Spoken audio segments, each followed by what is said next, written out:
Hello guys, this is video number 4 since we started looking at Rails, and basically so far we've looked at a kind of introduction to Rails.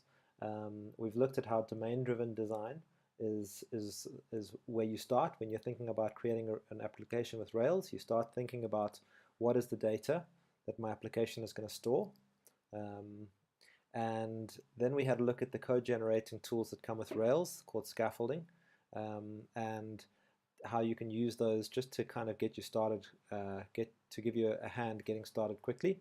And now what we're going to look at is, I think this is the heart of Rails. This is a design pattern called Model View Controller, and it's a very popular design pattern. You will once you've learned about it, you'll notice it in many frameworks, web frameworks, and it's a simple pattern, and I think that's probably why it's quite successful. So yeah, let's take a look at Model View Controller.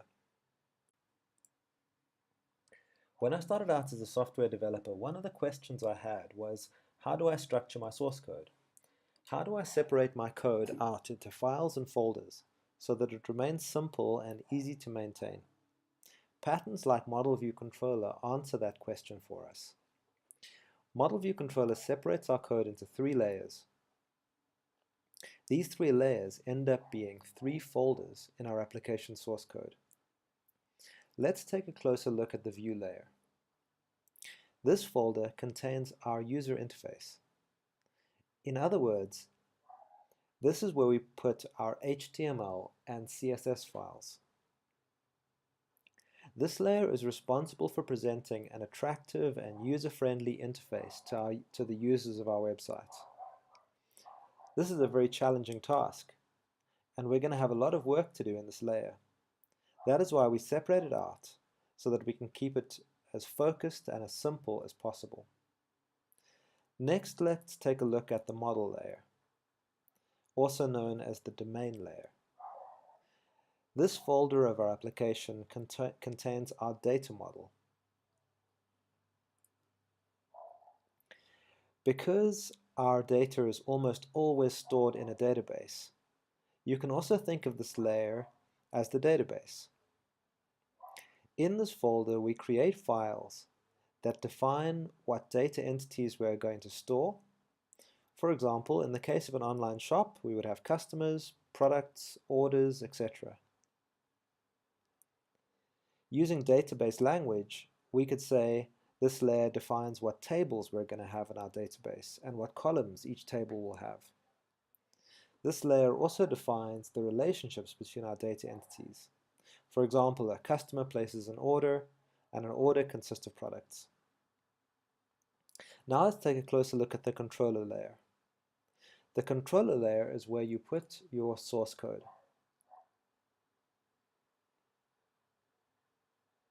Another way of saying that is the controller folder is the place where you put your business logic. Every view or web page in your web application will have a controller function. The job of this function is to connect the view to the database and to do any processing on the data that might be required. For example, calculating the discount for a regular customer, or working out the cost of shipping an order to a customer. It's a good practice to keep business logic out of the view layer. There are templating frameworks specifically designed to make it really difficult to write code in your view. They're called logicless templates. I spoke about this briefly in the PHP video earlier in the series. One of the problems with PHP is that it makes it very easy to write code in your views. This makes your views more complicated. This is a bad idea because you'll have more than enough work to do just getting your views to be attractive and user-friendly without also thinking about writing and testing logic in your views. When we look at Node.js in a future video, we'll look more closely at a logicless templating framework called Pug. Here's an interesting way of thinking about Model View Controller. And I really wish I could find the YouTube video where I first saw this, because this is not my own, this I copied from somebody else. If I can find the video, I'll post a link to it in the description below. But if you think about a restaurant, you can imagine model view controller, where the model is the kitchen, the controller is the waiters, and the view is the customers. Okay, so if you think about the model or the database being the kitchen, so in your application, when you're dealing with software, what the people really want is data, right? When you're in a restaurant, what people really want is food. So the same way the data contains the database contains the data that the people want to access when they're browsing your website. The same way in a restaurant, the model of the kitchen contains the food that the people want to eat. Okay, and in the same way that your website has got users who are busy browsing your website, right? A restaurant has got customers who are coming into the restaurant and they're placing orders. So how do the customers' orders get through to the kitchen so that the kitchen knows what food to cook for the customers? And once the kitchen has prepared that food, how does that food get back through to the customers? Okay, so that's the job of the waiter. Okay, so the customer will place an order with the waiter will take that order through to the kitchen will prepare the food, and the waiter will then take the food through to the table. And the waiter will deal with any issues that might arise with the customer, right, and keep the customers and the kitchen nicely separated.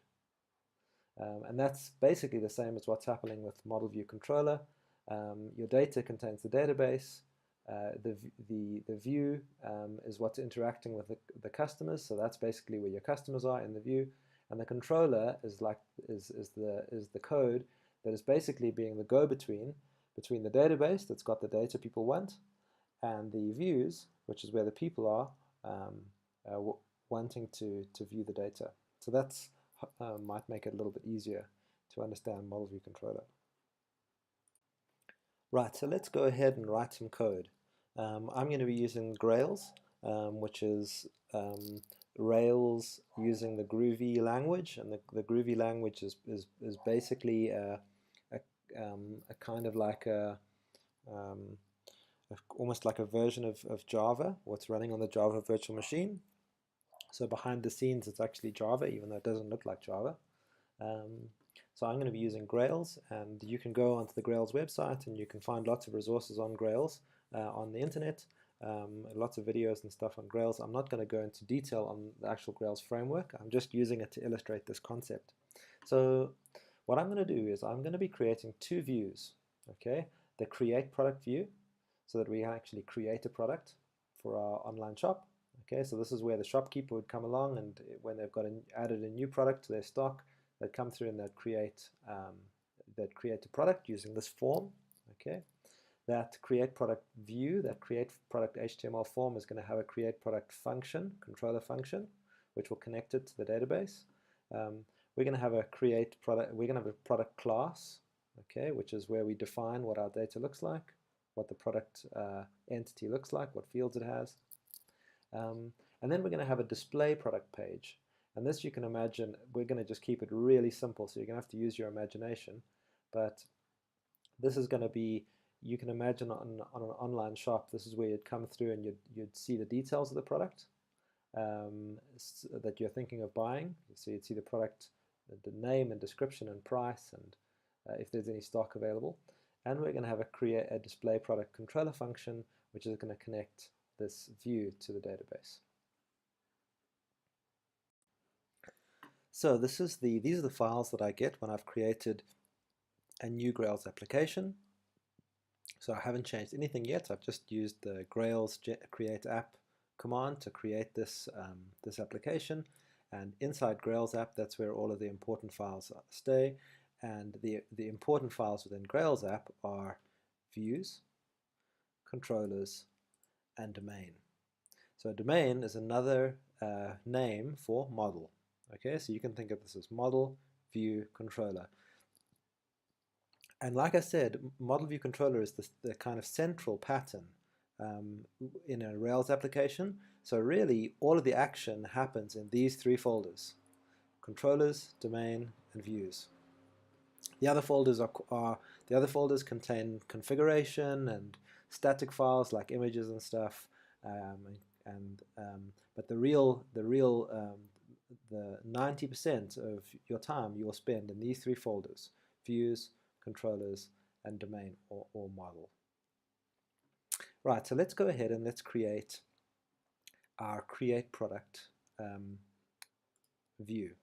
So you can just ignore the stuff that's in here already. Basically, these views that have come as part of the default Grails application. If I have a look at this application running here, you'll see that this Grails application already has some views. This welcomes to Grails view and the layout and stuff. And to be honest with you, these are actually very useful. This is generated by the scaffolding, the code generator. And you'll see that it's a responsive view, which is really nice. So it's got Bootstrap responsive framework, so that it looks nice on a mobile and it looks nice on a desktop as well. But that's a bit of that's not really the focus of this video. So we're just going to ignore all of this existing stuff, and we're just going to imagine that that's not there, and we're going to go ahead and we're going to create a view. So one of the things that you'll notice the Rails application, it uses something called coding by convention. Okay, and let me just explain very briefly what coding by convention is. So I'm going to go ahead and I'm going to create this create product view, the create product function, and the create and the product class. Okay, I'm going to start out by creating the product class, product dot groovy. Okay, now coding by convention means I'm paying a lot of attention to the names that I'm giving things, because these names are significant and I need to make sure I name things consistently, otherwise the framework is just not going to work. Okay, so let's define our product. Okay,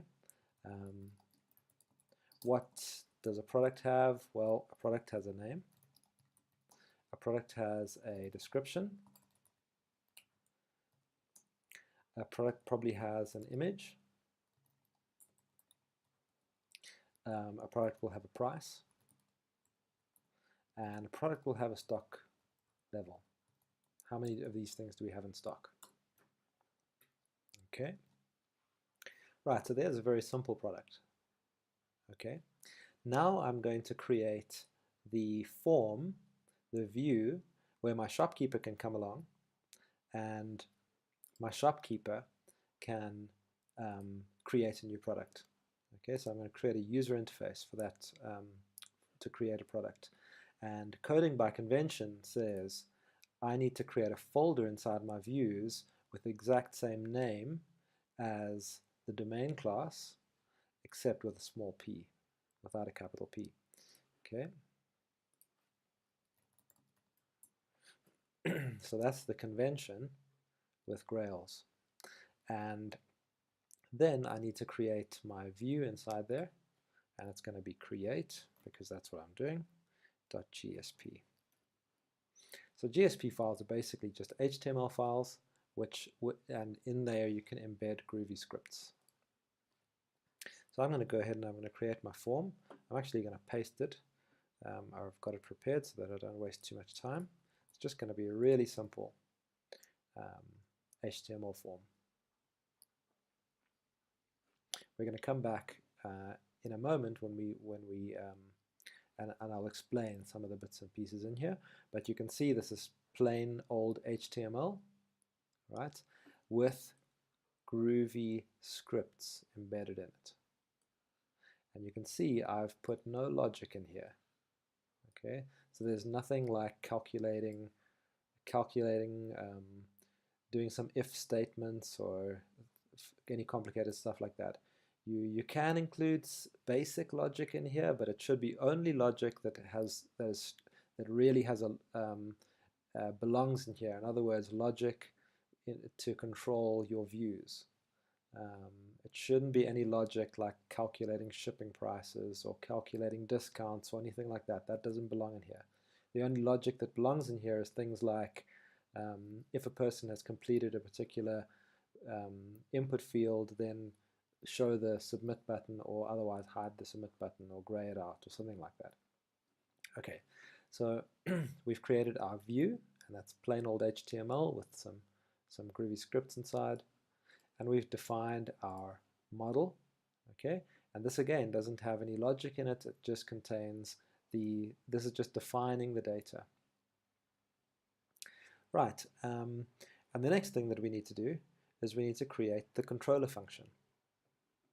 Okay, so I'm going to go ahead to my controllers folder. You can just ignore this MVC inside here, and I'll create a controller file called product controller.groovy. This again is a convention that you need to abide by. Okay, so your controller files must have the exact same name as the domain file that they relate to, with the controller word after it, just like that, product controller. And then the Grails framework will know to link these together for you. Okay, so this is a class called product controller, and inside this class we are going to have functions, and we're going to have one function for each of our views. So the way you define a function in Grails is like this, def. Now the function, strictly speaking, it doesn't need to have the same name as the view, but definitely it's a good idea to have the view and the function have the same name. Create. Right, and what we are then going to do is we are going to, inside the create function, we're going to write our logic. So what is our logic going to do? Remember, the job of the view is, the job of the controller is to be the kind of go-between, like a waiter, between the kitchen and the guests, is to be a go-between between the user and the database. Okay, so do we have any data we need to read out of the database? Well, no, we don't, because in this case the shopkeeper is using this view to create a new product, so we don't have anything to read out of the database. So all we're doing is we're rendering the create view. Okay, and we do that by saying render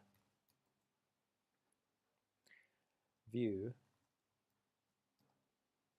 create, just like that. Now I might need to restart my Grails application, but let's see if I get away with not restarting. Now the conventions apply here as well. The same way we've got a folder called product, and inside there create, we can get to that view by going /product /create. Okay, I'm just going to have to quickly restart. So if I make it look easy, that's just because I do all of my battling and fighting off camera. So I just spent about 10 minutes trying to figure out why on earth this thing didn't work, and ended up copying and pasting some code from the previous project I created. I have no idea why it didn't work.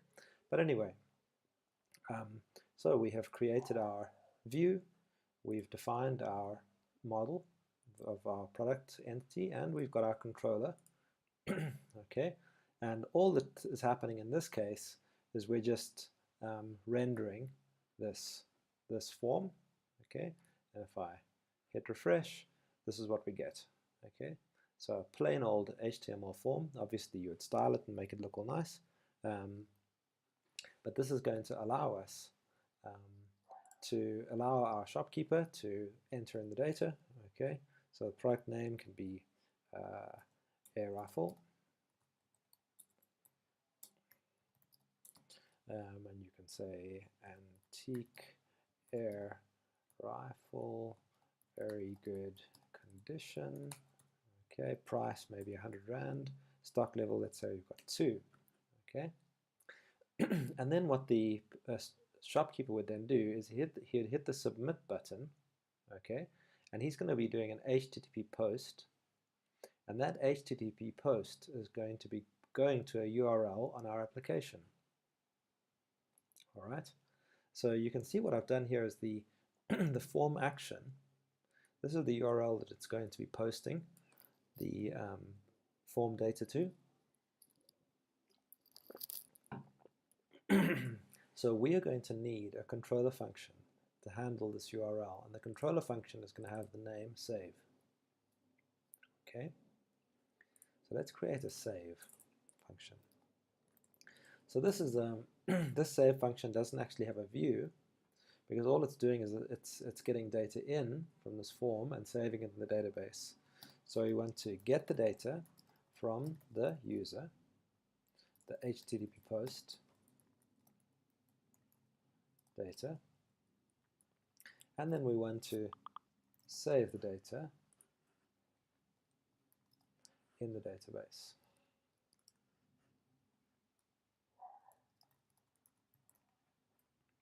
Okay. In a real world application, we'd probably do something like validate the data, make sure that the shopkeeper has put in all the fields that are required. But for simplicity's sake, we're just going to keep it simple. So let's do these 2 steps, and actually with the Grails framework, this is very easy. So it's only 1 line of code. And let me just well, to be honest with you, now come to think of it, it's not quite just 1 line of code. You can go product.save, or rather you could do it on 1 line of code, new product params.save. Okay, and you could get away with that, but very quickly you'd run into issues, and I'll explain why. So let's just see let's put this as a bit more of a realistic example.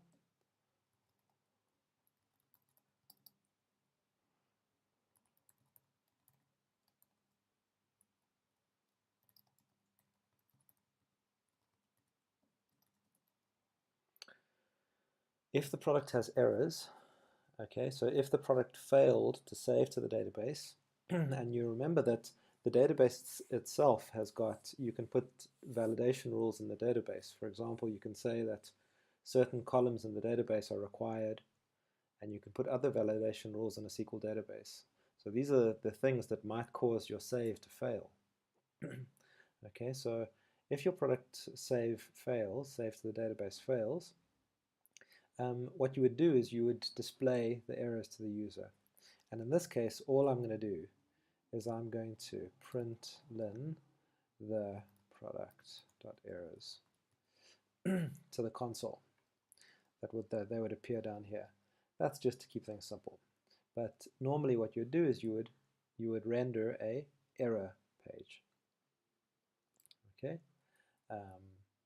Otherwise, if there are no errors, we are going to render, or now we need to decide, once we have saved the data, we need to decide where are we going to redirect the user to. Okay, so we don't want to just show them a blank page, we want to redirect them somewhere. And what we're going to do is we're going to redirect them through to this display product page so they can see the product that they've just created. Okay, but we haven't created that page yet. But the way that we will redirect them is we'll go redirect action, say show or display. Okay, and I will come back to that and just explain that in a moment. Okay, but that's the code to get the data from the user and to save the data from the database. So perhaps this is not too clear. So how did we get the data from the user? So we saved it in the database, and we checked to see if there are errors. And then we redirect the user off to the display view, which we haven't created yet. But how did we get the data from the user? Well, Grails just did that for us. And Grails has provided a parameter for us. This is actually a parameter. I don't like the way Grails does this because this is very hidden, and it makes the code quite kind of cryptic and difficult to understand. But actually, there's a parameter coming in here called params that you don't actually see. You can put it in here, but you don't need to. And this params contains the HTTP post data. So if you're used to PHP, this is like the $_get or the $_post, and it will contain both of those. So this params contains this data that the shopkeeper has entered when they hit the submit button. It comes through in params, and Grails is clever enough for us to be able to pass those params straight into our product and create a new product.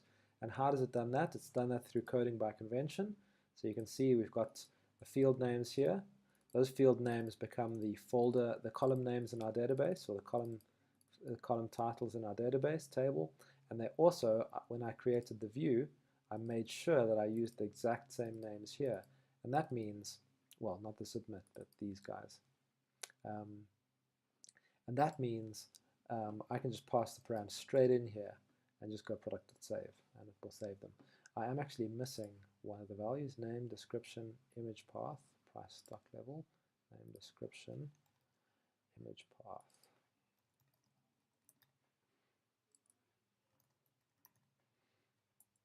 Okay.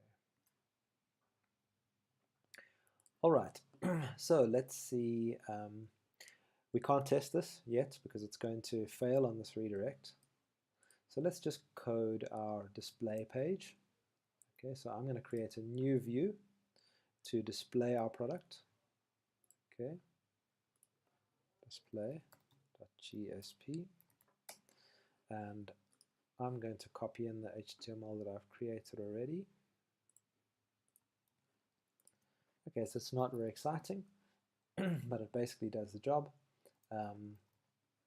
Stock level.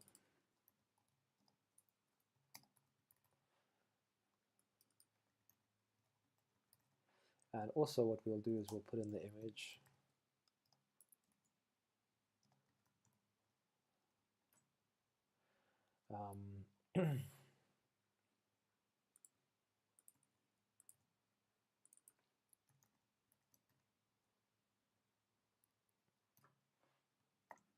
Okay.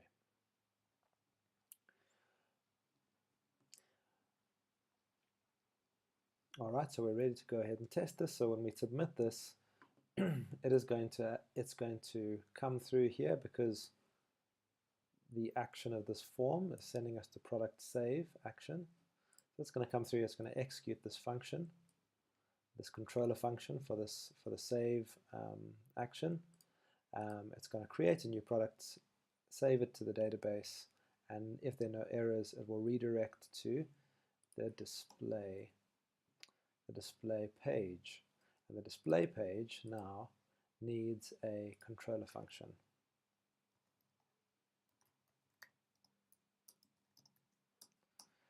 Okay, so we need for each of our pages, we need a controller function. So we need a create product controller function and a display product controller function. Okay, so we've got display. Now, the job of this guy is going to be to get the product out of the database and to render the display view passing in the product from the database. Okay, so we've got the same hidden parameter coming through here. In fact, it comes through in all of them. So these params, these are the query parameters for a get, or the HTTP post data in the case of a form. Okay, and what we're going to do is, in order to view our page display, we're going to pass in a query parameter, id equals, and the ID of the product. Okay, so in params, there's going to be an ID. Okay, and we're going to have to get the product out of the database that has that ID, that product ID. So product equals product.get. And you see how nice and easy Grails makes that. This is using the active record pattern, and it makes working with the database really nice and feels very nice and natural and easy. Okay. We do need to check and see if the product actually exists. So if product equals null, then we're going to have to do something. And what you would do is you would redirect to a product not found page, which would might have, product not found, maybe you'd be interested in this product or that product kind of a page. But we're not going to worry about that for now. All we'll do is just go println not found, which will print to the console and return. Okay. Which is, to be honest, is going to cause the browser to hang. Anyway, so we're not going to worry too much about this. And now that we've got our product and we've made sure that the product actually exists in the database, we can render our view. And we do that by going render, view, display. That is going to be showing this particular view here. Okay. So coding by convention, that means the Grails framework knows to look inside a folder called product for a view named display. Okay. And this view is going to need some data. So you can see this view expects us to pass in a product object. Okay, and you do that by going model, product, product. Okay, so this might look at that confused me when I first saw it. Why is it product, product? And maybe it might be a bit easier to understand if I say maybe P.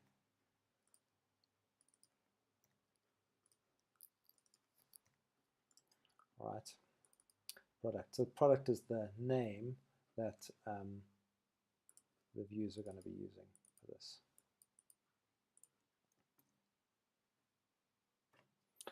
Okay, now I'm going to stop the video. I'm going to make sure this all works, and then I'm going to start the video again. Okay, hopefully I've got all of my bugs out. So there's been quite a lot of battling off camera to get this working. So that's just software development. I don't really work with Grails day to day, so my Grails skills are very rusty. But yeah, so what's going to happen now is we're going to submit this. It's going to come through to this save action, right? It's going to run the save action. It's going to save the product into the database, and then it's going to redirect us. So an HTTP 302 or 301, it's going to redirect us to this page here, the display page. This is going to get the product out of the database, and you can see what we've done is we've saved the product, and then we are redirecting to display, and as parameter, we're putting in the ID of the product that we've saved, product ID, so it knows which product to display. And here in the params variable, we get product by that ID, and then we render the display view, this view here, and we pass in that product, okay, and we then display that to the user. And what you can see is in the image path here, I've put a path to an image file, and that is sitting in my assets folder, which is where all my static assets live. Okay, an assets folder. So let's go ahead and do that. Okay, and what it's done is it's saved that in the database and displayed this view. Right, so I hope that has helped you understand the model view controller design pattern. Please leave me some feedback in the comments section below. I'd really like to know, how to make these better. If you found it easy to understand or not so easy to understand, let me know. give me some feedback just to help me. If you liked the video, give it a like. And if you want to be kept updated, you can hit the subscribe button. And I want to just encourage you um, to to learn about the design patterns. So you'll see how understanding the model view controller design pattern really is essential to being able to use a tool like Rails. And this is a really good book that I've got, Patterns of Enterprise Application Architecture. It goes through all of the patterns that are used in Rails: model view controller, active record, object relational mapping, and many others. So this is a very good investment.